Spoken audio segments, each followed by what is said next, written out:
और मैंने तेरे ही भरोसे। जितने बैठे हो सब गाइए। मैंने तेरे ही भरोसे हवा बिच उड़ती जावांगी, बाबा डोर हथो छड़ी ना मैं कटी जावांगी। भोले मैं तेरी पतंग, शंभो मैं तेरी पतंग, हवा बिच उड़ती जावांगी, बाबा डोर हथो छड़ी ना मैं कटी जावांगी। आप जितने यहाँ कथा के पंडाल में जितनी देर बैठो उतनी देर दिल लगाइए, दिल मन लगाइए, हृदय लगाइए। आएंगे कई लोग, दिमाग लगाने वाले भी बहुत सारे आएंगे यहाँ पर। जब रुद्राक्ष उत्सव सीहोर में हुआ तो रुद्राक्ष उत्सव में भी बहुत लोगों ने दिमाग लगाया, ऐसी ऐसी न्यूज़ें फैलाई कि ये मर गए ने, वो जी गए ने, इतनी भीड़ हो गई ने, धक्का हो गई ने, मुक्की हो गई। आखिरी में जब पूरी मीडिया पहुंची, सब कुछ देखा तो एकदम नॉर्मल था। पर दिमाग लगाने वाले ऐसा नहीं है, यहाँ भी पहुंचेंगे, कई जगह का ऐसा बना के भेज देंगे कि लोगों को यहाँ तो ये हो गया, वहाँ तो वो हो गया। पर जितने बैठे हैं शिव के भक्त, एक बार जोरदार ताली बजाकर बताओ कि कथा का आनंद है कि नहीं।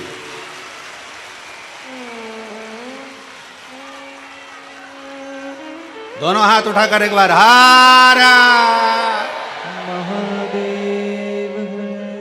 अब यहाँ किसको, सब अपनी मस्ती में बैठे हैं। एक पंडाल, दो पंडाल, तीन पंडाल, पीछे के पंडाल, सब अपनी मस्ती में बैठे हैं। यहाँ कोई किसी को कोनी भी नहीं मार रहा। मार रहा जम के तो बोलो जरा।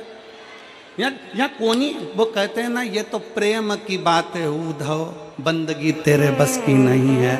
यहाँ तो दम दम में होती है पूजा, कोनी मारने की भी फुर्सत नहीं है।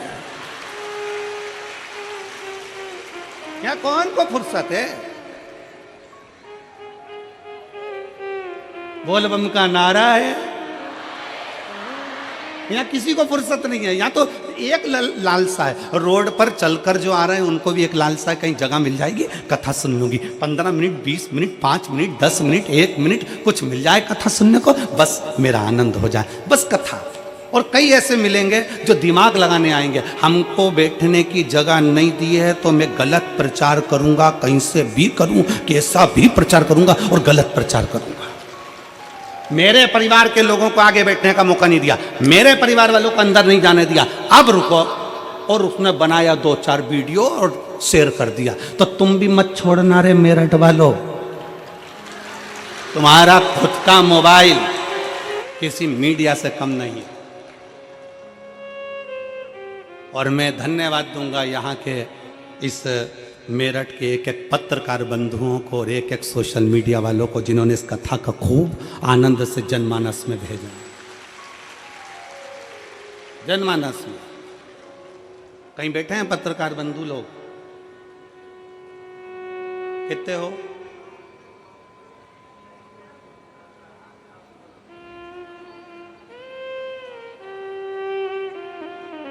हाथ उठाओ जरा, कितने हैं? आ जाओ ऊपर, आ जाओ,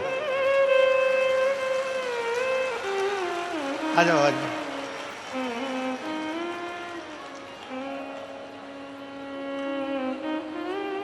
मेरा निवेदन केवल पत्रकार आए, इसके सिवा उनके परिवार वाले नहीं आएंगे, वो वहीं रहे। ओनली पत्रकार।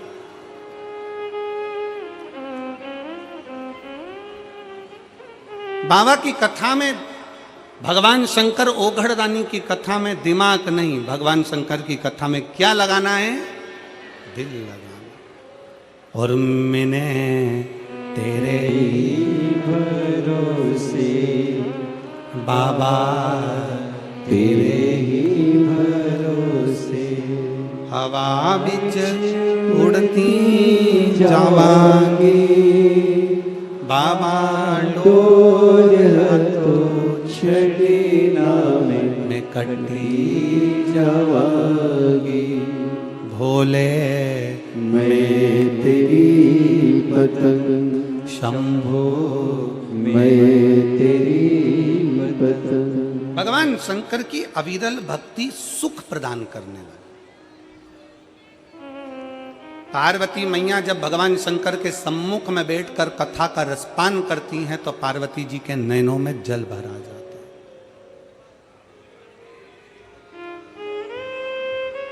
पार्वती जी के नैनों में जल भर आ जाता है, नेत्र में जल। पार्वती क्यों? पार्वती जी के नैनों में जब कथा सुनने के लिए बैठ रही थी तो जल इसलिए भरा गए। दो चीजें पार्वती जी के नैनों में आई थी, एक जल भरा गया था, फिर निंद्रा भी समा गई थी। पार्वती जी के नैनों में कथा चालू होने के पहले जल इसलिए आ गया था क्योंकि पार्वती जी को अपने पूर्व जन्म का भान होता गया। मैं सती बनी थी, कुंभज ऋषि के यहाँ कथा सुनने के लिए गई थी। कथा सुनने के लिए जब मैं कुंभज बाबा के यहाँ पहुंची तब उस जगह पर मेरा मन कथा में नहीं लगा था, मेरे भीतर अहंकार आ गया था और कथा मुझसे छूट गई थी। फिर पार्वती जी को उमा बनी और उमा बनकर भगवान महेश के साथ में कथा सुनने के लिए गई थी, तब मन नहीं लगा था कथा। फिर माता पार्वती कात्यायनी बनी, भगवान शंकर के साथ कथा सुनने के लिए गई। फिर माँ भगवान शंकर बगला मुख बने और पार्वती मैया बगला मुखी बनी। याद आया कि मैं कथा सुनने के लिए गई थी, नहीं सुन पाई। भगवान शंकर कमल बने और पार्वती मैया कमला बनी। पार्वती जी के स्मरण में आया मैं कमल के साथ में भगवान शंकर के साथ कथा सुनने के लिए गई थी, सुन नहीं पाई। शिव जी ध्रुमबान बने, पार्वती ध्रुमावती बनी।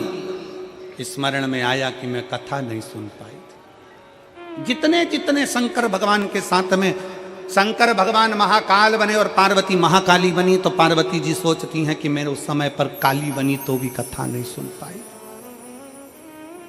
तो भी कथा नहीं श्रवण कर पाई। आज पार्वती जी की आंख में आंसू भर गया कि आज मेरे बाबा ने बड़ी कृपा करी जो मुझे कथा सुनाने के लिए इस अमरनाथ की गुफा के अंदर लाकर बिठा दिया और मुझे कथा सुना। अमरनाथ की गुफा। अरे ओ मेरठ की मेरी जीजियों और मेरठ के मेरे जीजाओं, मेरी बेटियों बेटाओं, मेरी माताओं, मेरे भाई, आप सब के चरणों को नमन कर कर कहता हूं, ना जाने कौन सी किस्मत आप और हमने ली है जो इस मेरठ की भूमि पर शिव पुराण की कथा सुन रहे हैं। जिस भूमि पर बेलकेश्वर महादेव विराजमान है, जिस भूमि पर ओगणनाथ विराजमान है, जिस भूमि पर मेरठ के चारों तरफ शंकर भगवान के प्राचीन प्राचीन मंदिर विराजमान हैं, और आज भी मेरठ की पवित्र भूमि शंकर के एक एक शिवलिंग से समाहित है। ये वो मेरठ की भूमि है, ये वो मेरठ की धरा है।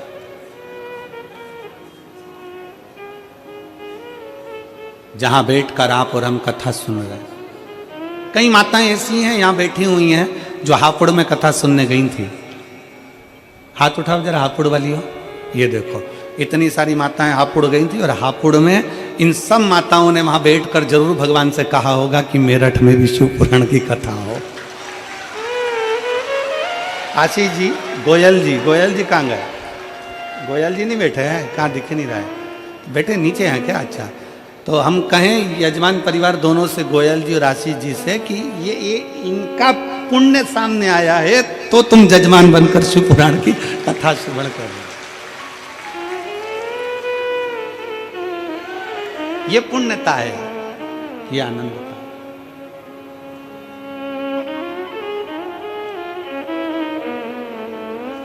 वो कहते हैं ना, कोई पिछले जन्म के अच्छे कर्म मुझे बाबा तेरा प्यार मिला, कोई पिछले जन्म के अच्छे कर्म मुझे बाबा तेरा प्यार मिला। जहाँ सारी दुनिया झुकती है, जहाँ सारी दुनिया झुकती है, ये आली दरबार मिला, मुझे भोले तेरा द्वार मिला। कोई पिछले जन्म के अच्छे कर्म मुझे बाबा तेरा प्यार। कोई पूर्व का लिखा होगा कोई पूर्व का बना होगा, और पूर्व का बने बिगर मिल भी नहीं सकता।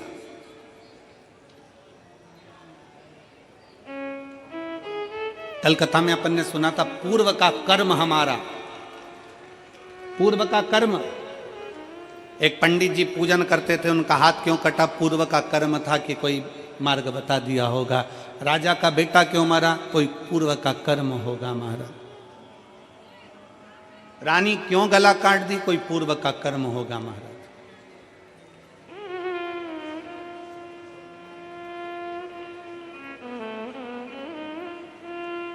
और केवल आप और हम नहीं, शिव महापुराण की कथा कहती है कि पूर्व के कर्म का भोग तो परमात्मा को भी भोगना पड़ता है, परमात्मा को भी भोगना पड़ता है। शंकर भगवान ने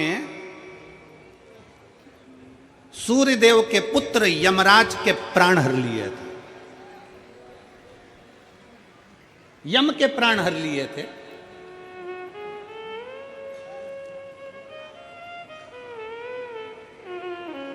और यम के प्राण जब हर लिए, यमराज के प्राण चले गए, तो सूर्य नारायण भगवान रोते रोते आए और उन्होंने कहा मेरा बेटा यम चले गया। बोले बाबा, हे शंकर जी, ओ गणदानी शंभु, हे शिव, मेरा बेटा चले गया। पत्रकार आ गए, आ जाओ आ जाओ आ जाओ।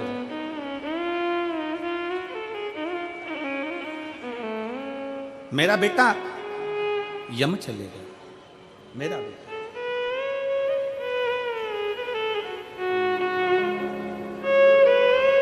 एक बार सभी पत्रकारों के लिए जोरदार ताली बजाते हैं।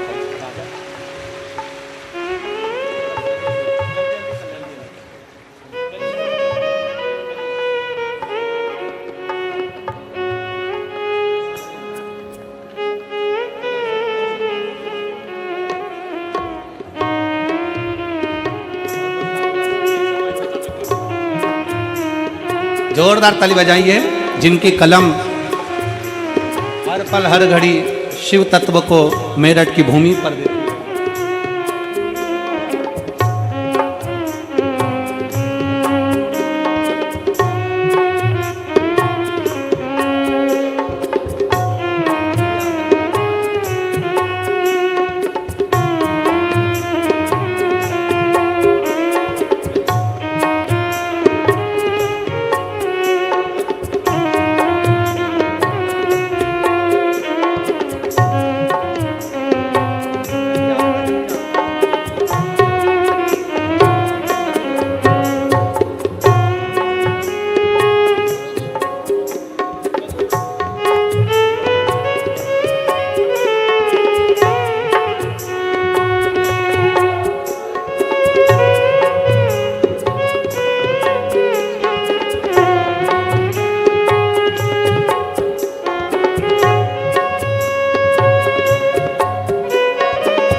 दोनों हाथ उठाकर हर हर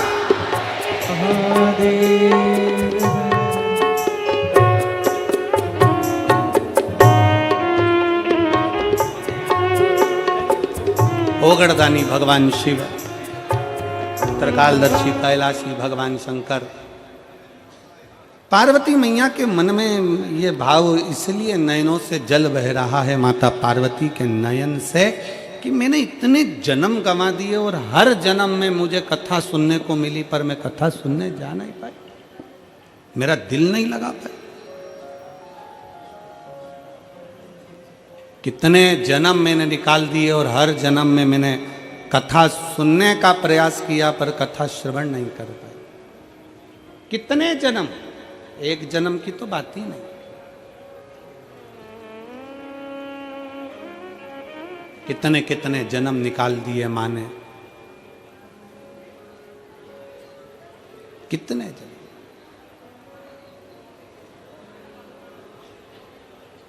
एलईडियां चालू करिए, एलईडियां बीच की।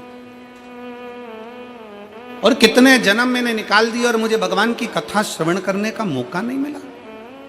पर आज माता पार्वती जी जब बैठी अमरनाथ की गुफा में, और अमरनाथ की गुफा में बैठकर माता पार्वती जी ने जैसे ही कथा को श्रवण करना प्रारंभ करा, मन लगा माता पार्वती जी का कथा में, चित्त लगा माता पार्वती जी का कथा में, पर कुछ देर बाद माता पार्वती के नैनों में निंद्रा समा गई।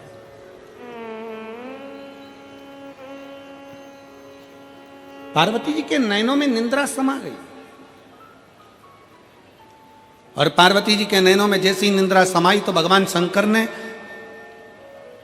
आखिरी में भगवान शंकर ने दोनों हाथ उठाकर जैसे ही जय घोष करा, बोल शिव महापुराण की, जैसे ही जय घोष करा, जय घोष करते से ही पार्वती जी के नेत्र की निंद्रा खुल गई। फिर पार्वती जी को दुख हो गया। माता पार्वती जी के चित्तवृत्ति में फिर दुख हो गया कि मैं कथा के चलते चलते अपने नैनों को बंद कर कर मैंने विश्राम कर लिया, सो लिया। पर कौन समझाए, कौन समझाए कि मिलता है सच्चा सुख केवल भगवान तुम्हारे चरणों में। कौन समझाए कि दुनिया का सबसे बड़ा सुख, दुनिया का सबसे बड़ा आनंद, दुनिया का सबसे बड़ा रसतत्व भगवान भोलेनाथ जी के चरणारविंद में जिस दिन बैठते हैं उस दिन सुख का अनुभव होता है। उस दिन सुख का अनुभव कौन समझा? क्योंकि वो क्षमा करने वाला है, वो माफ करने वाला है, वो दुनिया पर कृपा करने वाला है। उसके आश्रित हो जाओ, उसके आश्रित। एक पत्र है,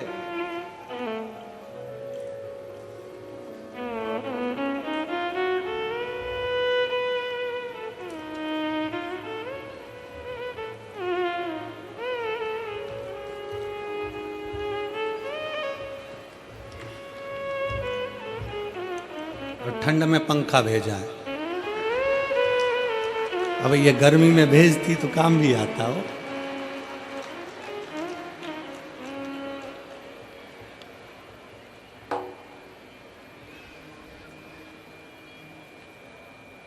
अब पहले पत्र के ऊपर की लाइन पढ़ो, फिर मेरे को पढ़ के सुनाओ, फिर मैं तुमको पत्र पढ़ के सुनाऊंगा।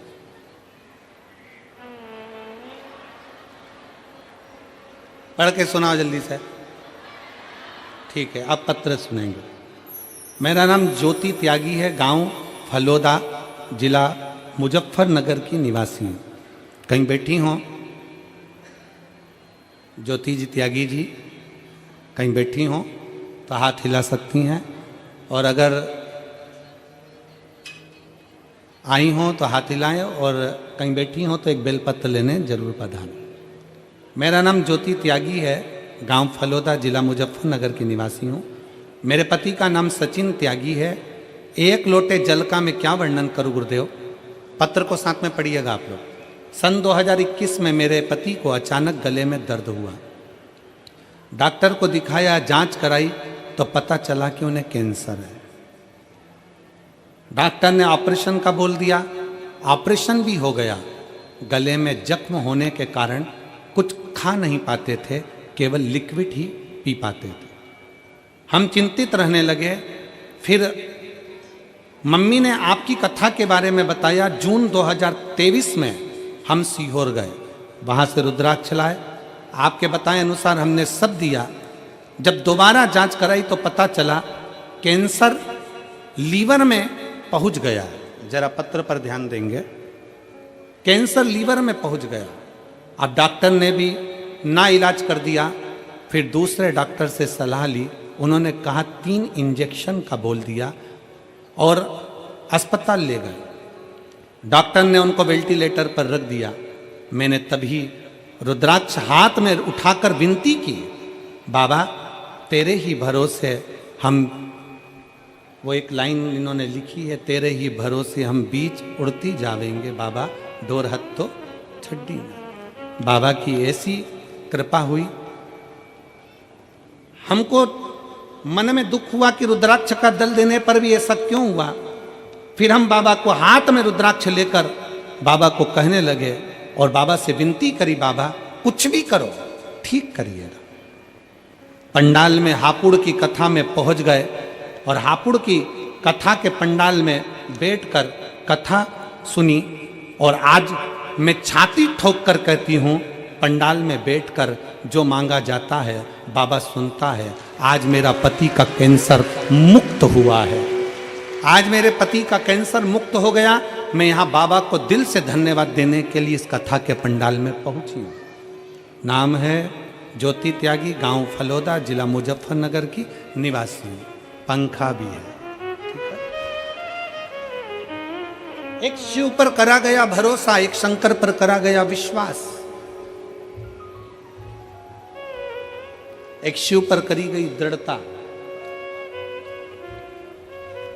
क्या देगा, कैसे देगा, कब देगा पता नहीं, पर इतना विश्वास तो है, इतना भरोसे से कर सकते हैं कि खाली ना जाता कोई दर से तुम्हारे, खाली न जाता कोई दर से तुम्हारे, मैं भी खड़ी हूँ नंदी बाहें पसारे, अपने हृदय से लगा लो, लगा लो, गिरा जा रहा हूँ, उठा लो, उठा लो, भोले अपने दर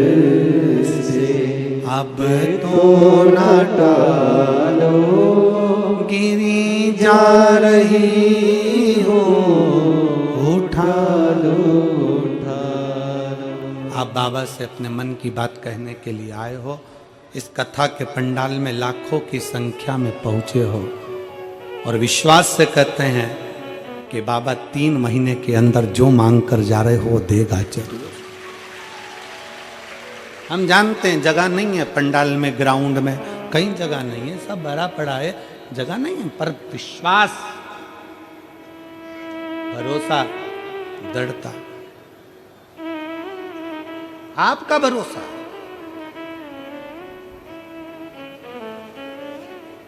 पार्वती जी के मन में फिर गिलानी उत्पन्न होने लगी। मैं कथा सुनने के लिए आई थी और कथा ना मिला।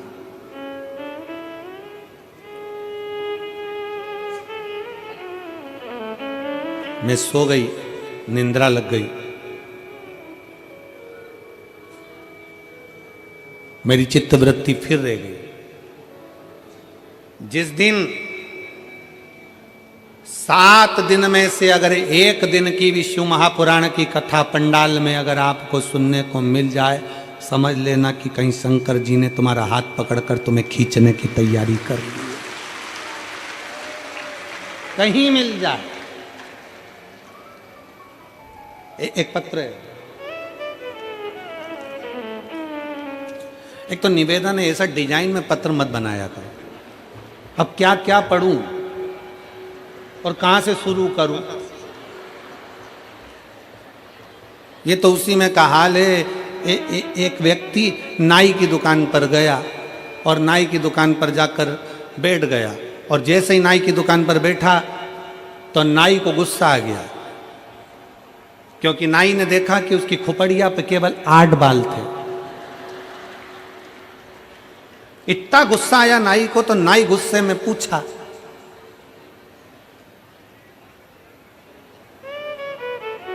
गिनूं कि काटूं?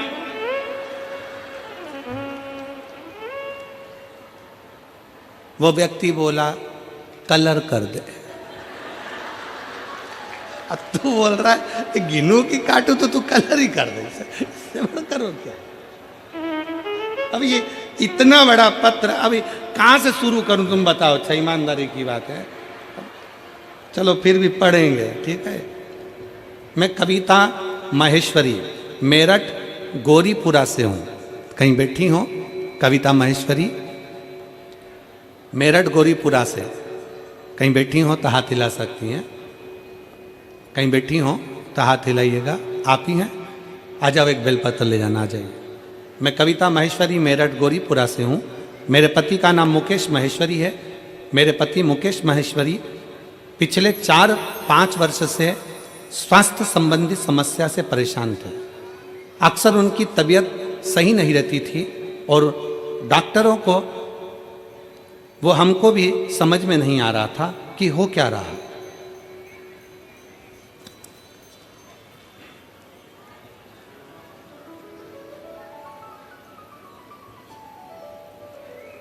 हमें समझ में नहीं आया कि हो क्या रहा है। उनकी तबीयत ज़्यादा खराब होने लगी, जिससे हमारी चिंता बढ़ गई।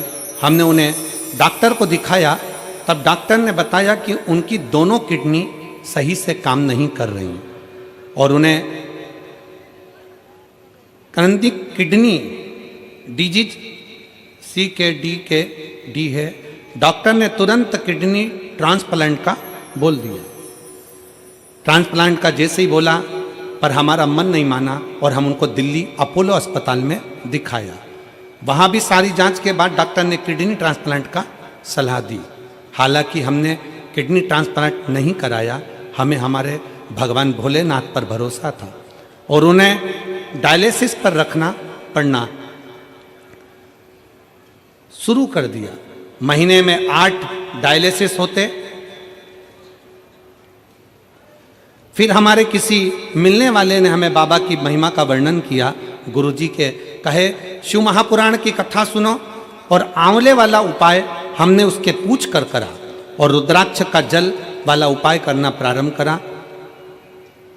बाबा निर्माल लाते, बेलपत्री लाकर भी देना चालू करी। मंदिर से बेलपत्र और बाबा का चढ़ाया हुआ जल लाई और उसे पति को पिलाना चालू करा, खिलाना चालू करा और बाबा की कृपा से हमें हर कठिनाई का समाधान मिला।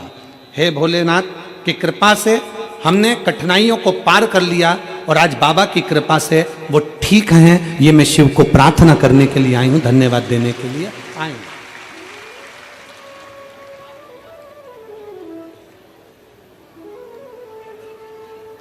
जो डायलिसिस हफ्ते में 1 बार होता था, बाबा का रुद्राक्ष का जल पीने से वो डायलिसिस अब महीने में 1 हो गया।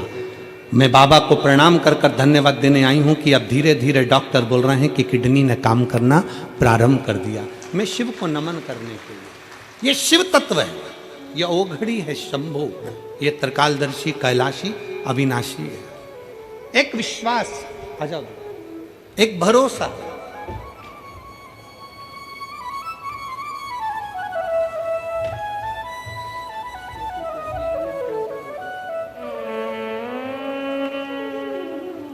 ज्योति त्यागी, अब ठीक है ना?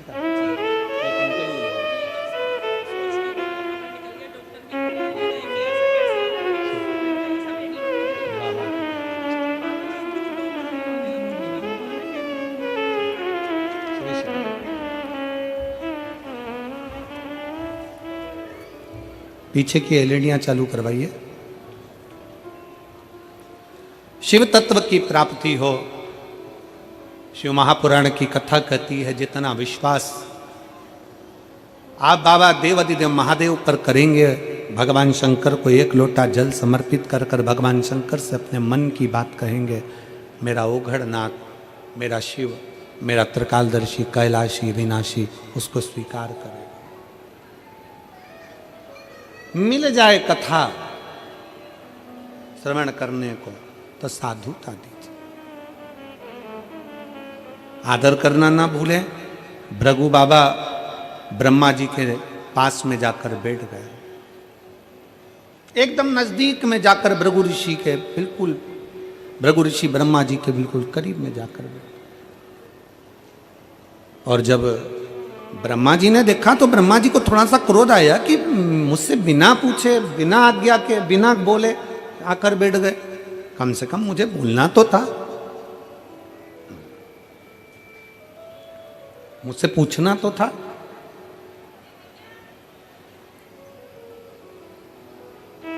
चले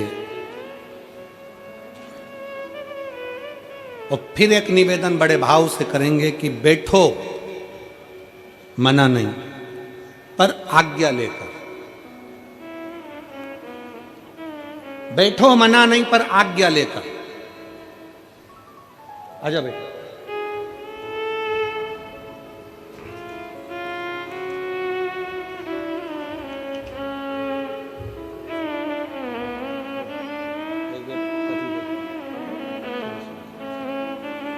कविता जी महेश्वरी।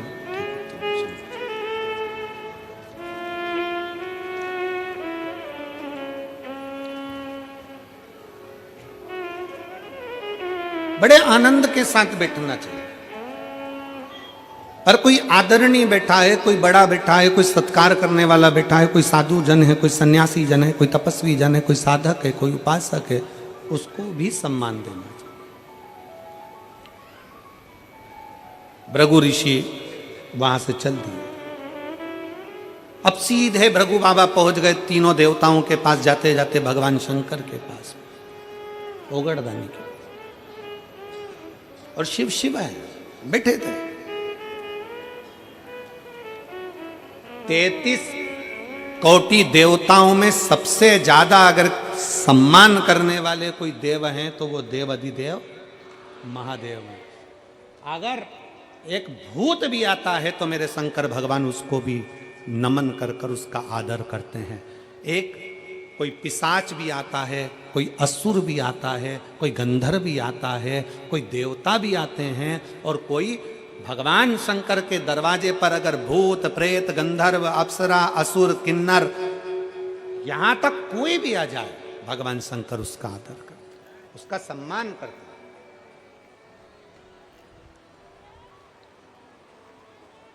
कौन होगा संसार में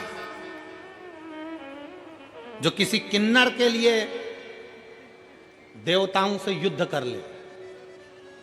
किसी किन्नर के लिए? जब भगवान शंकर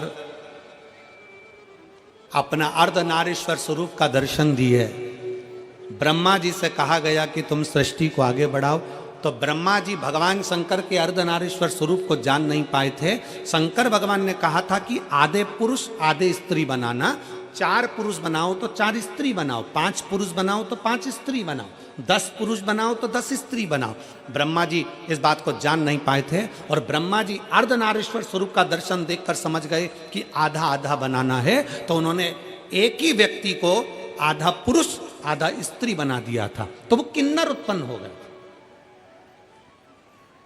और जब किन्नर उत्पन्न हुए, पूरी पृथ्वी पर किन्नर ही किन्नर दिखने लगे, तब भगवान नारायण भगवान शंकर जी के साथ आ रहे थे, और नारायण ब्रह्मा जी की बनाई सृष्टि को देखकर हंस दिए, और हंसते से ही बोले, गजब कर दिया ब्रह्मा जी, तुमने पूरी सृष्टि में किन्नर ही किन्नर कर दिया।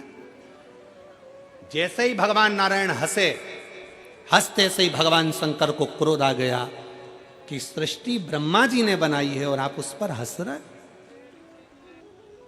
हे नारायण, भगवान विष्णु, तुम ब्रह्मा जी की बनाई हुई सृष्टि पर हंसे हो, इसलिए तुम्हें भी एक बार पृथ्वी पर जाकर किन्नर बनना पड़ेगा।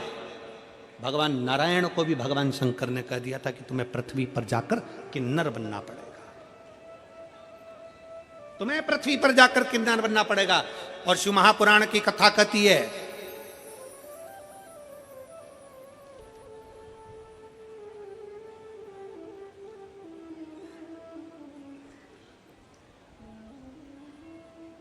शिव महापुराण का चरित्र कहता है, जिस समय पर पांडव और कौरवों का युद्ध हो रहा था, कौरव और पांडवों के युद्ध में ध्यान में आया, भगवान कृष्ण ने कहा कि अर्जुन, तुम्हारा एक पुत्र उलूपी का पुत्र अरावन वन में रहता है, उसको भी युद्ध के लिए लेकर आओ। अर्जुन उसको युद्ध के लिए लेकर आ गए, अर्जुन उसको युद्ध के लिए लाए। पर अर्जुन युद्ध के लिए लेकर आए, और युद्ध के लेकर आने के लिए क्यों? क्योंकि कुरुक्षेत्र की भूमि चंडी की भूमि थी। इस कुरुक्षेत्र की भूमि पर सबसे पहले बलि चढ़ाना थी। और बलि किसकी चढ़ाना है? क्योंकि कुरुक्षेत्र की भूमि ने कह दिया था, चंडी ने कह दिया था, एक बलि कौरव की लूंगी, एक बलि पांडव की लूंगी। कौरवों में से तो 100 थे, उन्होंने कहा एक को देवी देंगे तो 99 बचेंगे, पर पांडव में तो 5 थे, अगर एक भी चले गया तो फिर 4 ही बचेंगे। भगवान कृष्ण ने कहा, अर्जुन तू तेरे बेटे को लेकर आ, रावण को लेकर आए, उलूपी के पुत्र को लेकर आए। रावण को लाकर खड़ा कर दिया। रावण को मालूम पड़ा कि मेरी बलि चढ़ना है। भगवान कृष्ण के पास रावण ने खबर कर दी कि द्वारकाधीश से कहना, द्वारकानाथ मैं अपनी बलि चढ़ाने को तैयार हूं, पर मैंने सुना है अगर कोई कुंवारी अवस्था में मर जाता है तो ना उसे नरक मिलता है ना उसको स्वर्ग मिलता है। अगर कोई कुंवारी अवस्था में मर गया, कोई कुंवारा मर गया, तो वो ना तो नरक जाता है ना स्वर्ग जाता है, वो आहूत माना जाता है। हमारे मारवाड़ियों में एक नाम चलता आहूत। आहूत मतलब वो कुंवारा चले गया, कुंवारी अवस्था में चले, उसकी गति नहीं है, ना उसको पिंड मिल रहा है, ना उसको तर्पण मिल रहा है, ना उसको जल मिल रहा है, ना भोज मिल रहा है, वो तड़पता रहता है।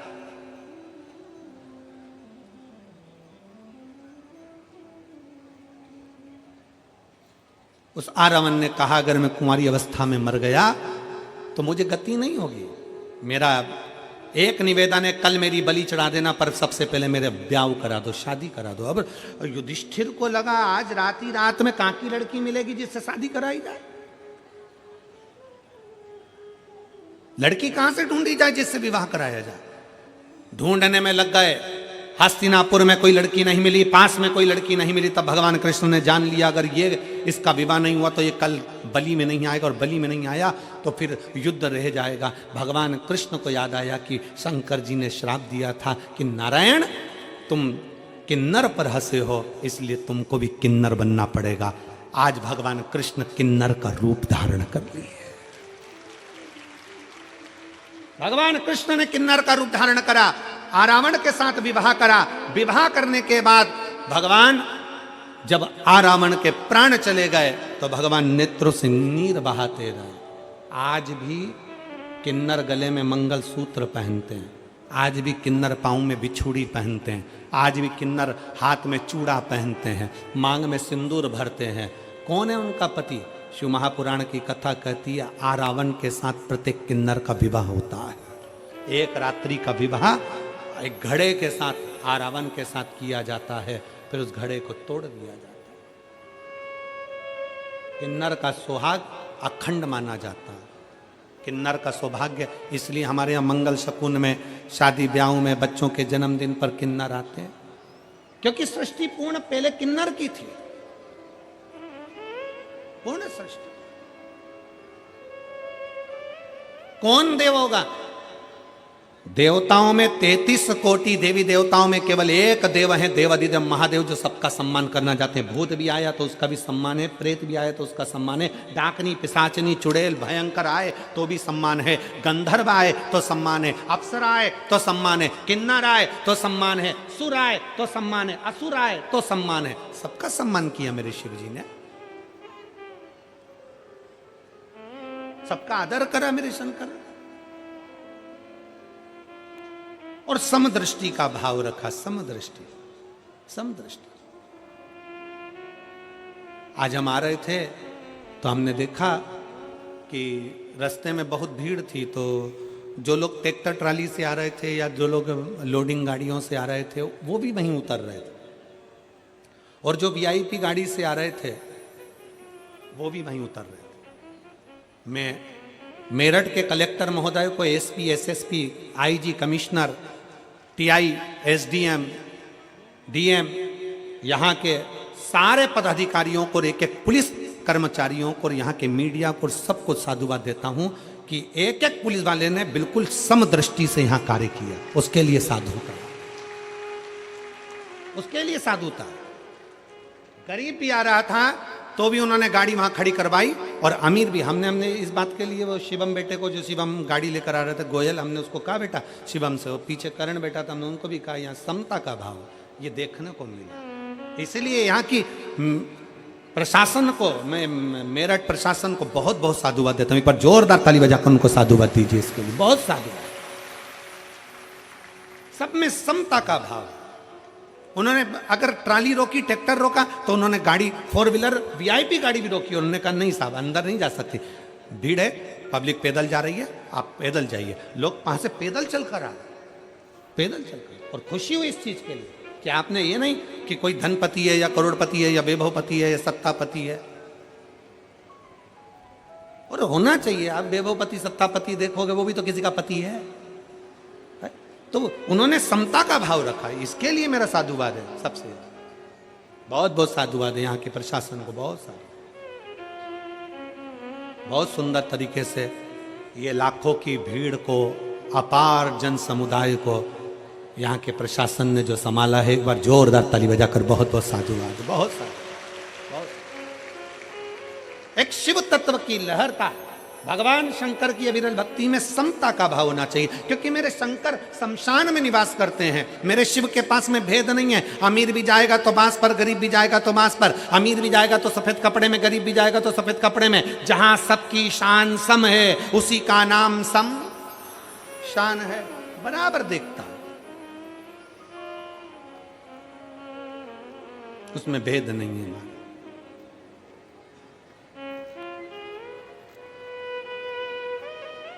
भृगु बाबा आए, शंकर भगवान के सामने भृगु ऋषि आ गए, और जैसे ही आए भगवान शंकर अपने सिंहासन छोड़ दिए। भगवान शंकर अपने स्थान से उठकर खड़े हो गए, और भगवान शंकर स्थान से खड़े होकर भृगु ऋषि के हाथ जोड़कर कहते, आओ भृगु बाबा, आइए, आपका स्वागत है।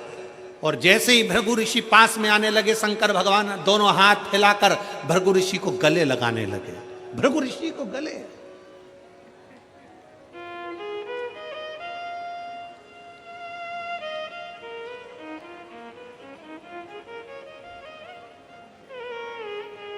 शिव महापुराण की कथा कहती है, विद्वान से ज्यादा श्रेष्ठ होता है विद्यावान। कौन? जम के बोलो, विद्यावान। तुमने डिग्रियां ले ली, कुर्सी ले ली, पद ले लिया, खूब बड़े विद्वान बन गए, और तुम्हारे अंदर अगर नम्रता नहीं है तो तुम्हारी डिग्रियां वो शून्य के बराबर है। तुम्हारी डिग्रियां शून्य के बराबर है। विद्वान से बड़ा होता है विद्यावान। इसलिए हनुमान जी महाराज को कहा जाता विद्यावान, गुणी, अति चातुर, राम काज करीबे को आतुर। हनुमान जी को विद्यावान कहा गया, विद्वान नहीं। हनुमान जी विद्वान नहीं कहे गए। और जिसमें कितने बड़े विद्वान थे, अष्ट सिद्धि नव निधि के दाता, असबर दीन राम रसायन तुमरे पास, सदा रहो रघुपति के। कितना विद्वत्ता, अष्ट सिद्धियां उनकी, नव निधियां उनकी, सारा वैभव, सारा धन, सारा ज्ञान, सब कुछ हनुमान जी में था। सब कुछ था हनुमान जी में। फिर भी हनुमान जी के आगे विद्वान नहीं लिखा गया, उनके आगे लिखा विद्यावान। एलईडी वालों उनसे निवेदन है, एलईडी का ध्यान दीजिए थोड़ा।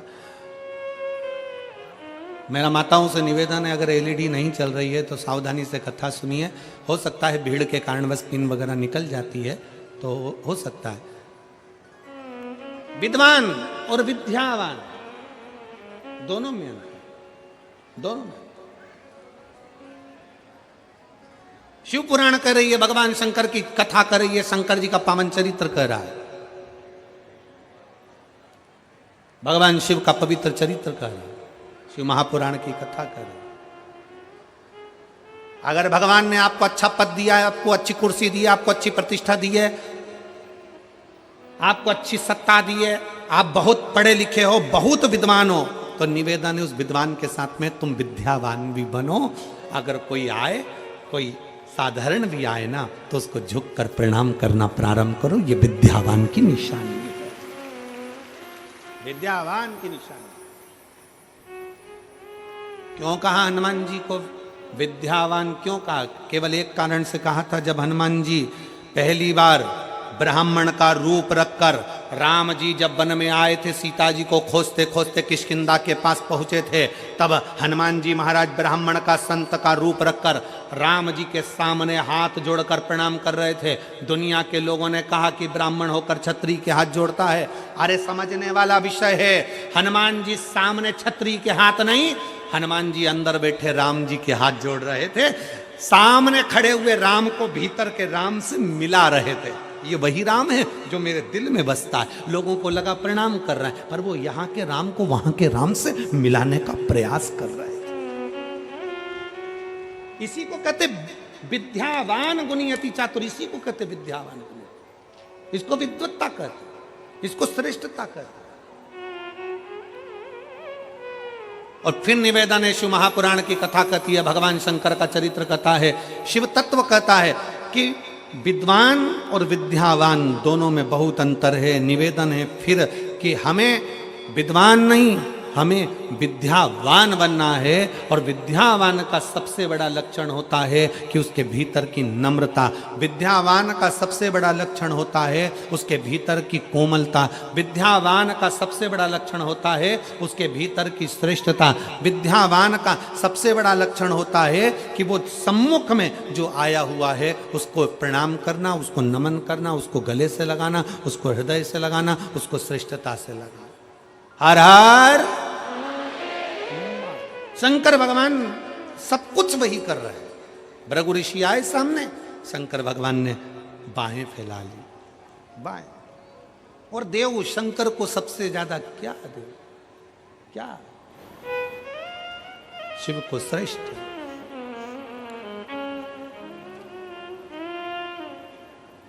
दिल तुझको दिया ओ भोलेनाथ, दिल तुझको दिया ओ भोलेनाथ, दिल तुझको दिया ओ भोलेनाथ, ये क्या कर दिया ओ भोलेनाथ, ये क्या कर दिया ओ भोलेनाथ, मेरे ओ भोलेनाथ, ओ भोलेनाथ, मेरे ओ भोलेनाथ, ओ भोलेनाथ, मेरे ओ भोलेनाथ, ओ भोलेनाथ, मेरे ओ भोलेनाथ, सब गाइए।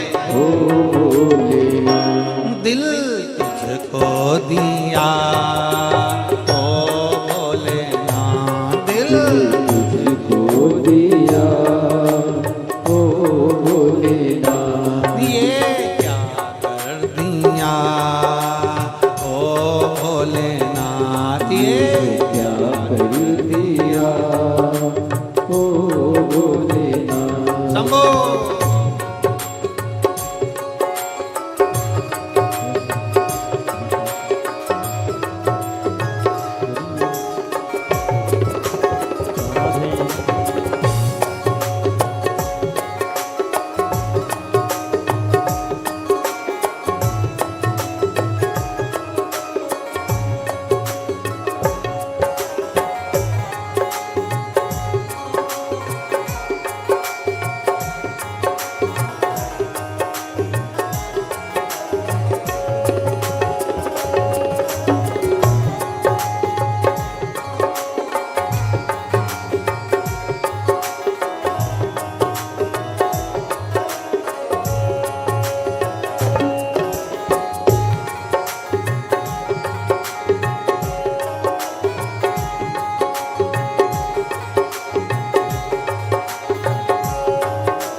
में ध्यान लगाया, ओ तेरे चरणों में ध्यान लगाया, तेरे चरणों में ध्यान लगाया, मुझे अपना लिया ओ भोलेनाथ, मुझे अपना लिया ओ भोलेनाथ, मेरे ओ भोलेनाथ, ओ भोलेनाथ, मेरे ओ भोलेनाथ, ओ भोलेनाथ, दिल तुझको दिया ओ भोलेनाथ, दिल तुझको दिया ओ भोलेनाथ, मेरा मन हर लिया ओ भोलेनाथ, मेरा मन हर लिया ओ भोलेनाथ।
तूने ऐसा डमरू बजाया, तूने ऐसा डमरू बजाया, ओ तूने ऐसा डमरू बजाया, तूने ऐसा डमरू बजाया, मेरा मन हर लिया ओ भोलेनाथ, मेरा मन हर लिया ओ भोलेनाथ, दिल तुझको दिया ओ भोलेनाथ, दिल तुझको दिया ओ भोलेनाथ, मेरे ओ भोलेनाथ, ओ भोलेनाथ, ओ मेरे ओ भोलेनाथ, ओ भोलेनाथ, मेरे ओ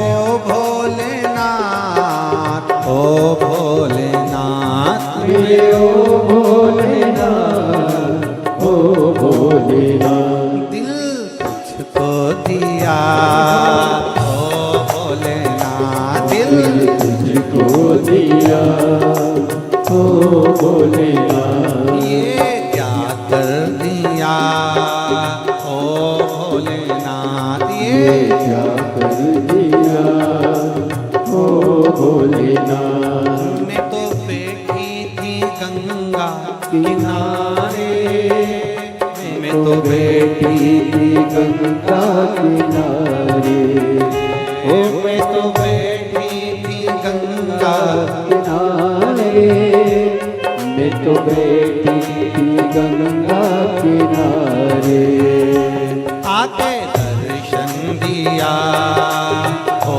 भोलेनाथ आके दर्शन दिया ओ भोलेनाथ आके दर्शन दिया ओ भोलेनाथ आके दर्शन दिया ओ भोलेनाथ ओ दिल तुझको दिया ओ भोलेनाथ दिल तुझको दिया ओ भोलेनाथ ये क्या कर दिया ओ भोलेनाथ ये क्या कर दिया ओ भोलेनाथ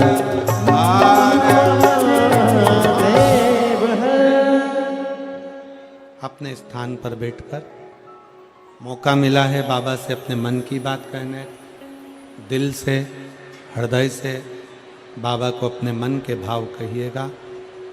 जहाँ जगह मिले वहाँ बैठकर बोलिए। आज कथा का छठा दिवस है। कल कथा सुबह 8 बजे से 11 बजे तक हो जाएगी और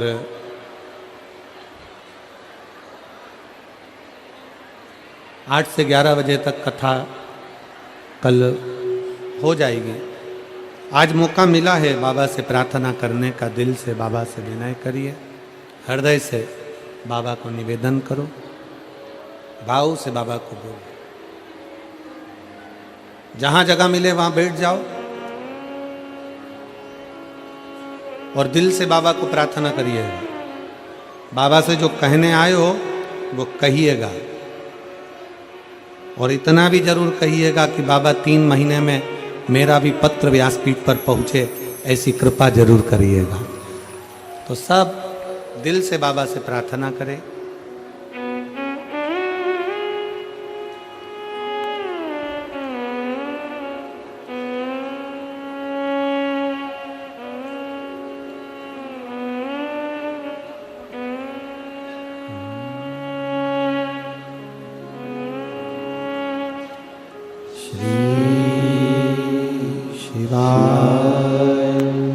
नमस्तु श्री शिवाय नमस्तु श्री शिवाय नमस्तु श्री शिवाय नमस्तु श्री शिवाय नमस्तुभ्यं। भोला सब दुख काटो हमारा, ओ भोला सब दुख काटो हमारा। शिव शंकर जपूं तेरी माला, भोले बाबा जपूं तेरी माला। भोला सब दुख काटो हमारा, ओ भोला सब दुख काटो हमारा। वेश है मंगल मंगलकारी,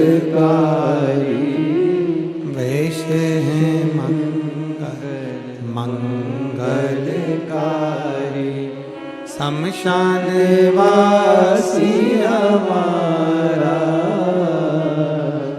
शमशान वासी हमारा।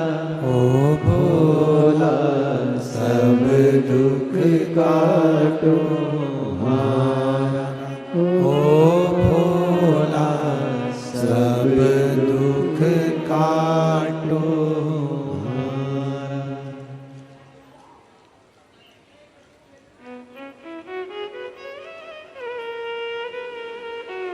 बाबा देवादिदेव महादेव भगवान शिव की कथा कर रहे। भृगु ऋषि भगवान शंकर के सामने जाकर खड़े हो गए। बाबा ने अपनी दोनों भुजाएं फैलाई बाबा अपनी दोनों बाहें फैलाते हैं।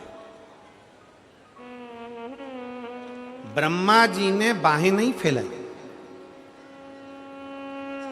और अभी आप आगे कथा सुनेंगे भगवान विष्णु ने भी बाहें नहीं फैलाई। बाहें किसने फैलाई? जम के बोलो जरा, देव अधिदेव बाप है।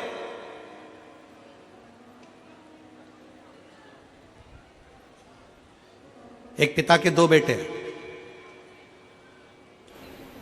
एक बेटा कहता पापा मुझे मेरी जायदाद का हिस्सा दो, मुझे तुम्हारे साथ नहीं रहना, तुम आज की सोच के हो, मैं तुम पुरानी सोच के हो, मैं आज का सोच का हूं, मैं आज के विचार का व्यक्ति हूं, मुझे तुम्हारे साथ नहीं रहना, मेरी जायदाद का हिस्सा दो, अब भी कि अभी मुझे मेरी प्रॉपर्टी चाहिए। पिताजी ने वकील बुलवाया, वकील साहब से कहा सर मेरा बेटा जायदाद का हिस्सा मांग रहा है। वकील साहब ने कहा आपके कितने बेटे हैं? कहा दो। मेरा ये बेटा जायदाद का हिस्सा मांग रहा है। तुम्हारा बड़ा बेटा भी जायदाद मांग रहा है क्या? नहीं, वो मना कर रहा है, मेरे को नहीं चाहिए।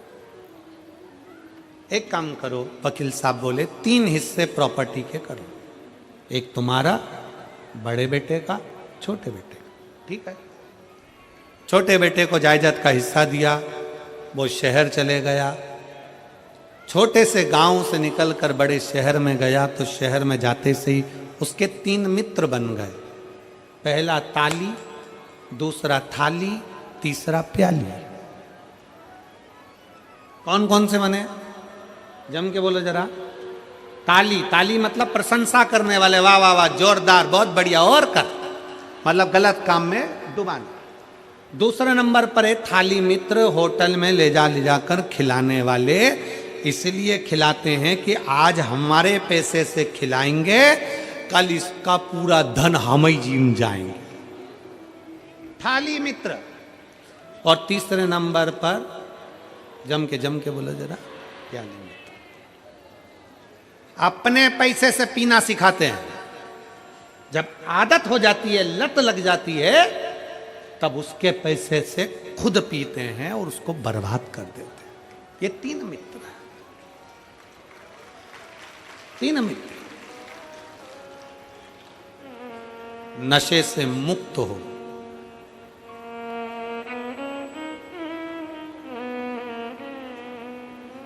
किसके लिए?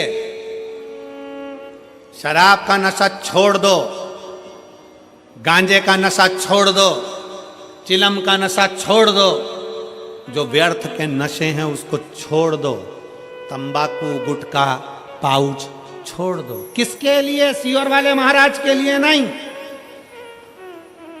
भगवान के लिए भी नहीं। तुम्हारे जो छोटे छोटे घर में बेटा बेटी है ना, उनको अपने पापा का मुंह देखना है, उनके लिए। घर में जो छोटे छोटे बच्चे हैं ना, आप जब ड्रिंक कर कर आते हो ना, आप जब गलत काम कर कर आते हो ना, तो बच्चे का चेहरा उतर जाता है, मम्मी से चिपक जाता है। पापा ऐसा क्यों कर रहे हैं? पापा ऐसा क्यों कर रहे हैं? बच्चा मम्मी से चिपकता है, दादा से, दादी से चिपकता है, पापा ऐसा क्यों कर रहे हैं? अपने बच्चों के लिए, जो तुम्हारे हैं, प्रिय हैं, उनके लिए। कथा के पंडाल में बैठकर अंदर से, हाँ हम तुमसे संकल्प नहीं दिलाएंगे, हम फालतू का काम करते ही नहीं है, क्योंकि हम संकल्प दिलाएं और तुम छोड़ो नहीं तो हमारे ऊपर दोष आए, काय को माथा पच्ची करूं। हम संकल्प नहीं दिलाएंगे। आपको अगर अपने बच्चों को अपना मुख दिखाना है और बच्चों की जवानी और बच्चों का विवाह और बच्चों की जिंदगी अच्छी देखना है, तो आज कथा के पंडाल में भीतर एक विश्वास पैदा कर लो कि नशा नहीं करूंगा, शंकर का चढ़ा जल पीऊंगा। नशा नहीं करूंगा, शिव का चढ़ा जल पीऊंगा, उसका फल मिलेगा मुझे। क्यों नहीं मिलेगा? एक पत्र है, इस पत्र में इस बहन ने लिखा, ट्रे बहुत बड़ी है, ठीक है, चाय पीने के लिए दे देंगे तुमको। मैं राजेश, मेरे पति का नाम रंजीत सिंह है, कहीं बैठे हो तो हाथ हिला सकते हैं। मैं हिंडोल, जिला चरखी, दादरी, हरियाणा की निवासी हूं। मेरा फोन नंबर ये है। पत्र को आप लोग